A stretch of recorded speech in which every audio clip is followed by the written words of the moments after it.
नमस्कार, मेरे साथ पेशेंट हैं। मैं अभी हूँ मेरठ हिम्स में।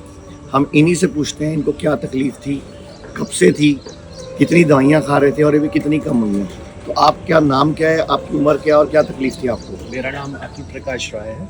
मैं पेशे से मैकेनिकल इंजीनियर हूँ और आज की डेट में मैं अभी मेरे को दिक्कत थी कि क्रोन बाउल डिजीज़। उसमें डॉक्टर्स ने स्पेशली मना किया था कि फल नहीं खाने का, सलाद नहीं खाना। मैं पिछले 3 साल से फल और सलाद नहीं खा रहा था। आज 9वां दिन है मुझे। 9 दिन पहले मैं यहाँ एडमिट हुआ। मैं टोटल मिला के 10 गोलियाँ दिन भर में 11 बार खाता था। तो इस तरह से मेरी एक दवा डबल बार होती थी, बाकी 10 दवा। तो उन दवाओं का साइड इफ़ेक्ट ये शुरू हुआ कि मेरे एकदम से बीपी बढ़ना शुरू हुआ। फिर मैं यहाँ पे आके एडमिट हुआ और होने के बाद अभी हमारा बीपी की दवा बंद हो गई है और 10 में से जो 10 गोलियाँ थी उनमें से केवल 2 गोलियाँ रह गई हैं। एक है हमारी थायराइड की, वो भी ये कहा गया है बंद हो जाएगी, बंद हो जाएगा इस महीने के अंदर में ये भी बंद होगा और एज़ोरॉन भी बंद हो जाएगी। 2 दवाएं रह गई, बाकी सारी दवाएं सब हमारी बंद हो चुकी हैं। आप कितने साल से परेशान थे? मैं 3 साल से सर ये पूरा। बीमारी का नाम क्या बताया आपने? Crohn bowel disease. इसके अलावा और क्या क्या तकलीफ थी आपको? और मेरे को आर्थराइटिस की दिक्कत थी। मैं पहले वज्रासन में नहीं बैठ पाता था, मना कर दिया था डॉक्टर ने, पालथी मारने के लिए मना कर दिया था। अब आज की डेट में मैं पद्मासन लगाना शुरू कर दिया हूँ। वज्रासन 9 दिन में ही? 9 दिन में। अच्छा, एक क्रोन बाउल डिजीज में आपको सिम्टम क्या आते थे? सर सिम्टम्स हमको ये आते थे कि मेरे पहले पैरों में सूजन शुरू हुआ और मुझे वीकनेस सी महसूस होने लगी। मैंने डॉक्टर को दिखाया तो उन्होंने चेक किया तो मेरा हेमोग्लोबिन डाउन मिला। हेमोग्लोबिन के फिर अंदर जाके जब उन्होंने वो कैप्सूल एंडोस्कोपी किया तो उससे ये पता चला कि मेरे अंदर आँत के अंदर, छोटी आँत के अंदर जहाँ मुख है वो संकुचन से वहाँ से रिसाव होता था ब्लड का, तो उस वजह से मेरा हेमोग्लोबिन नहीं बन रहा था। तो हीमोग्लोबिन कितना चला गया था आपका? कम से कम 8 पे चला गया था। अभी कितना है? अभी इस समय हमारा 12 पे है। 8 हीमोग्लोबिन था, अभी सिर्फ 9 दिन हुए हैं और हीमोग्लोबिन 12 हो गया। क्रोन बाउल डिजीज इसका नाम है। साथ में इनको आर्थराइटिस था, बीपी था और कई दिक्कतें थी, कॉन्फिडेंस नहीं था और इस बीमारी में थोड़े टाइम बाद नींद भी बिगड़ जाती है। लेकिन आज 9 दिन हुए हैं यहाँ हिम्स मेरठ में आए हुए और आप इनसे पूछ सकते हैं, इनसे बात कर सकते हैं। और आप कौन से शहर के हैं? मैं सब रहने वाला इलाहाबाद का हूँ। पोस्टिंग मेरी जम्मू कश्मीर में है। क्या करते हैं आप? मैं देश के लिए एक वो बना रहा हूँ हाइड्रो पावर स्टेशन। अच्छा, देश के लिए सेवा का काम कर रहे हैं? सेवा का ही काम कर रहा हूँ। एक हाइड्रो पावर स्टेशन है 580 मेगावाट का। Very good.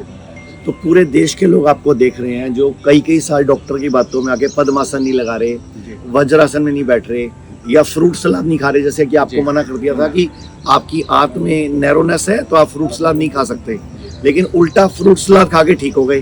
वही खा के मैं अभी इस समय मेरा यही डाइट है। सुबह मैं फ्रूट खाता हूँ 9:30 बजे, 1:30 बजे मैं 1 प्लेट सलाद और मिलेट की बनी हुई रोटी और कोई सब्जी में टिंडा है, लौकी है, तोरी है, इन्हीं सब्जियों को खाता हूँ। और शाम को फिर मेरा ठीक 6:30 बजे खाना खा लेता हूँ और उसमें मैं फिर वही मुझे इसी का मिलेट का बना हुआ दलिया या ऐसा कुछ भी मिलता है वो खाता हूँ, साथ में 1 प्लेट सलाद।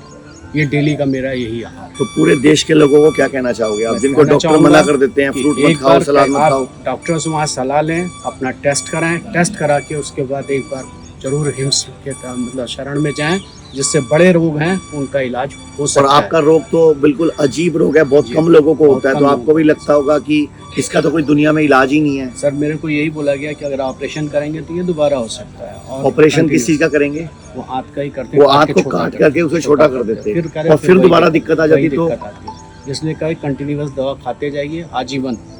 और आप 3 साल से खा भी रहे थे लगातार खा रहे हैं। और साइड इफेक्ट भी आने लग गए थे? साइड इफेक्ट आना शुरू हुआ। पहले मुझे कभी थायराइड मतलब ये बीपी नहीं होता था, अभी बीपी शुरू हो गया था। उसके अलावा और भी बहुत सी चीज़ें शुरू हो गई थी। लीवर पे इसका असर आना शुरू हो गया था, बोन मैरो पे आना शुरू हो गया था। तो उसको भी न्यूट्रलाइज करने के लिए 7-8 दवाएं इसके लिए चलती थी।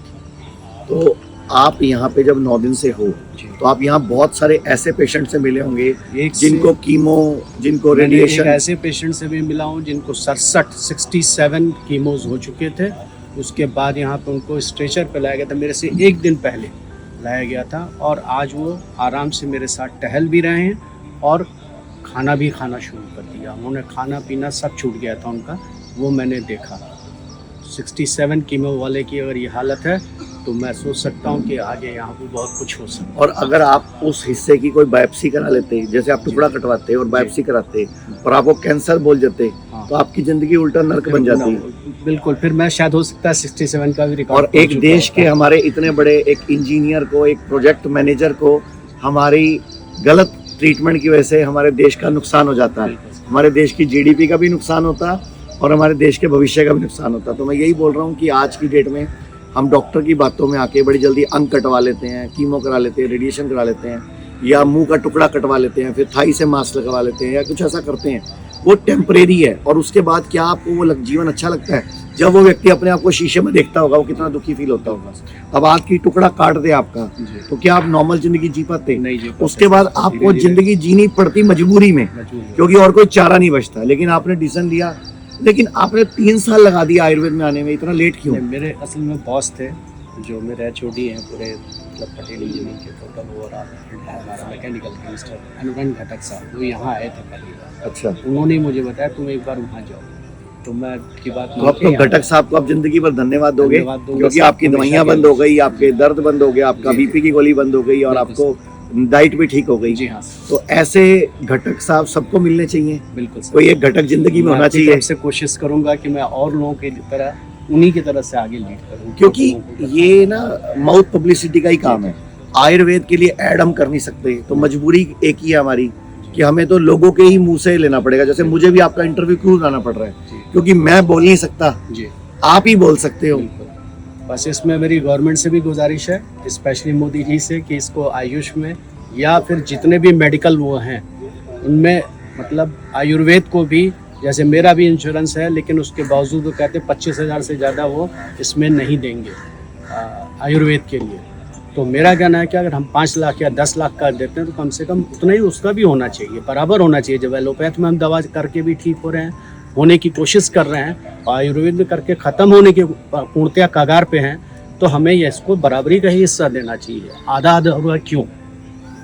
तो ये वीडियो मोदी जी को टैग करेंगे ताकि देश की हेल्थ मिनिस्ट्री को टैग करेंगे, ताकि देश में आयुष्मान योजना में आयुर्वेद आए और हेल्थ इंश्योरेंस के अंदर जल्दी से जल्दी क्लेम पास हो और उसका बजट बढ़ाया जाए। अभी क्या है, कंपनियां क्लेम पास करने में बहुत ड्रामे करती हैं, क्लेम ही नहीं पास करती। आयुर्वेद को तो कुछ वैल्यू ही नहीं देती, आयुर्वेद को तो लोग भी कुछ नहीं समझते, सरकार भी कुछ नहीं समझती और कंपनियां भी कुछ नहीं समझती है। तो हिम्मत है, आप लोग ही विश्वास दिखाते हो तो उसका इफेक्ट होता है, विश्वास करके धीरे धीरे आ रहे हैं।